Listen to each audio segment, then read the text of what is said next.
Baiklah, Nasional 7 diteruskan dengan laporan langsung dari Sarawak. Terus saja bersama Norsila di Kuching. Silakan Norsila.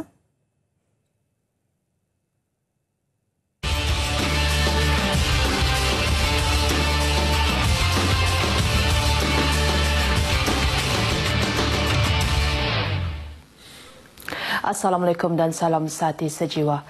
Kementerian Sumber Manusia KSM sedang berusaha meningkatkan bilangan majikan berdaftar dan pencarum dengan Pertubuhan Keselamatan Sosial Perkeso. Ini penting bagi melindungi nasib para pekerja yang terlibat dalam kemalangan di tempat kerja selain waris yang ditinggalkan sekiranya berlaku kematian. Menteri Sumber Manusia Datuk Seri Richard Riot Jahim berkata setakat Jun tahun ini sebanyak 72,801 majikan atau kira-kira 90% daripada keseluruhan majikan di Sarawak telah berdaftar dengan Perkeso, manakala pekerja yang mendaftar sebagai pencarum sebanyak 1.24 juta orang. Based on the operation which they have carried out, 10% of majikan tidak registered. So we urge that the 10% of majikan who have not registered thus far to register. Bercakap mengenai kemalangan di tempat kerja, beliau memberitahu sejumlah 1,701 kemalangan direkod bagi tempoh Januari hingga Jun tahun ini di Sarawak.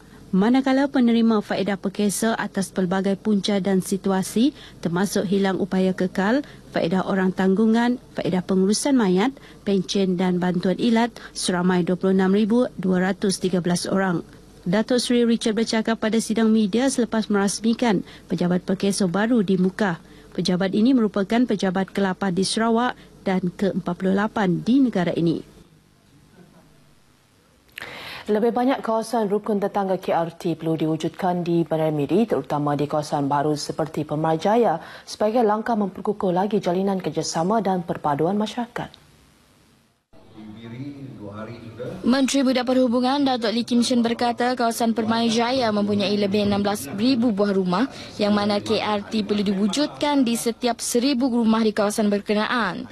Beliau turut menyarankan agar Jabatan Perpaduan Negara dan Integrasi Nasional menambah bilangan taska dan tadika di kawasan perumahan bagi memupuk semangat bersatu padu pada peringkat usia yang masih muda. Datuk Lee menyatakan demikian pada Majlis Salam Perpaduan dan Apresiasi Rukun Tetangga di Miri. Mengenai lawatan integrasi dari Sabah ke Bandaraya itu, katanya ia mampu mengukuhkan semangat muhibah dan kerjasama dalam kalangan ahli-ahlinya menerusi pelbagai program dan aktiviti yang dirangka. Datuk Lee turut menyampaikan beberapa anugerah kepada beberapa KRT termasuk anugerah jiran wanita terbaik, anugerah pengurusan kelas tabika perpaduan terbaik serta anugerah skim rondaan sukarela terbaik.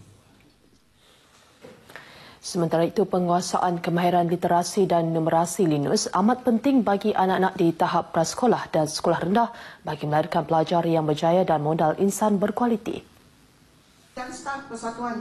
Isteri Ketua Menteri Datin Patinggi Datuk Jamilah Anu berkata kegagalan menguasai asas tersebut perlu diatasi menerusi sistem persekolahan formal yang memberi fokus terhadap kemahiran 3M iaitu membaca, menulis dan mengira. Oleh yang demikian, beliau berharap agar agensi kerajaan, institusi pendidikan dan badan bukan kerajaan NGO bekerjasama dan berperanan dalam memastikan penguasaan kemahiran Linus ini di kalangan kanak-kanak di seluruh negeri.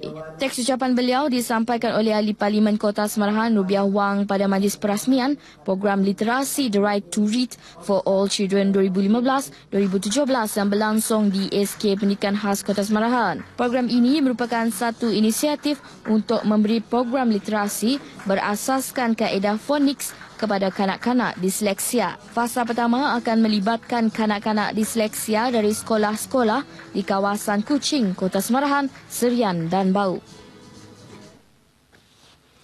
Sebanyak 11 kertas kerja ilmiah berkaitan keamanan khususnya di Asia Tenggara akan dibentang pada persidangan keamanan sejagat pada 15 hingga 16 November ini di Kuching.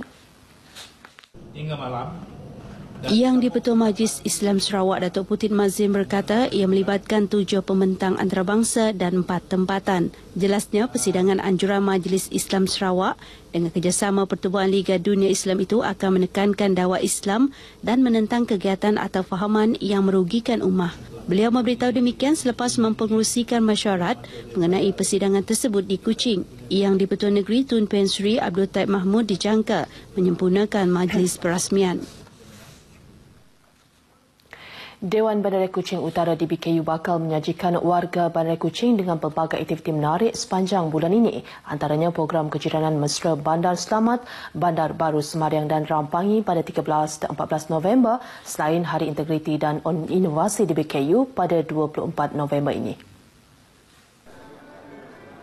Menyatakan demikian, Datuk Bandar Kuching Utara, Datuk Abang Abdul Wahab Abang Julai, mahu warga di BKU memberi kerjasama dan komitmen padu dalam menjayakan acara itu nanti. Ini selaras dengan penekanan nilai integriti iaitu mementingkan perkhidmatan yang cemerlang. Beliau berucap semasa perhimpunan badan beruniform DBKU di Kuching. Sepanjang bulan ini, DBKU telah mendapat 2 anugerah iaitu Anugerah Emas 3 Bintang semasa Convention Team Excellence Kebangsaan yang dianjurkan oleh Perbadanan Produktiviti Malaysia MPC selain menerima penghargaan pelaksanaan inisiatif pembangunan kejiranan hijau sempena sambutan Hari Perancangan Bandar Sedunia. Seramai 600 peserta disasarkan mengambil bahagian pada pertandingan memancing Prahari Peladang Peternak dan Nelayan HPPN pada 15 bulan ini yang berlangsung di Kolam Pustaka Negeri di Kuching. Pengarah Jabatan Perikanan Laut Sarawak, Belayong Nyuak berkata 2 kategori akan dipertandingkan iaitu kategori tangkapan terberat dan tangkapan misteri. Antara ikan yang dilepaskan, ikan patin buah, ikan patin hitam dan ikan baung. Belayong Nyuak memberitahu demikian pada sidang media selepas menyempurnakan majlis pelepasan induk ikan di Kolam Pustaka Negeri Sarawak di Kuching. Timbalan Menteri Pertanian dan Industri Asas Tani, Antoni Noge, dijangka menyempurnakan majlis penyampaian hadiah kepada pemenang. Sambutan HPPN Peringkat Kebangsaan 2015 akan disambut di Kota Semarahan pada 27 November ini hingga 3 Disember depan.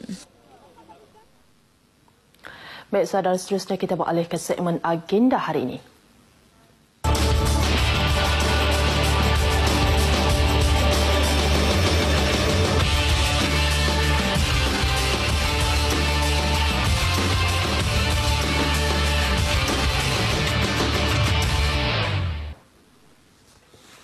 Baik, antara liputan acara agenda hari ini, Menteri di Jabatan Perdana Menteri Hajah Nancy Shukri menyempurnakan majlis perasmian Convocation Sedidik Kuching di Dewan Hikmah Kuching pada pukul 9.30 pagi. Manakala Timbalan Ketua Menteri Datuk Patinggi Tan Sri Alfred Jabu menyempurnakan seminar kepimpinan Akar Umbi Negeri Sarawak untuk bahagian Sri Aman di Hotel Simanggang, Sri Aman pada pukul 10.30 pagi. Untuk mendapat liputan, Ketua Pegawai Eksekutif Pustaka Rashidah Bul Hassan mengadakan sidang media mengenai International Knowledge Conference 2015 The Key to a Better Tomorrow di Pustaka Negeri Kuching pada pukul 2.30 petang.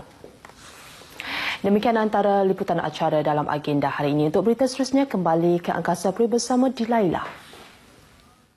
Baik, terima kasih Nosila dan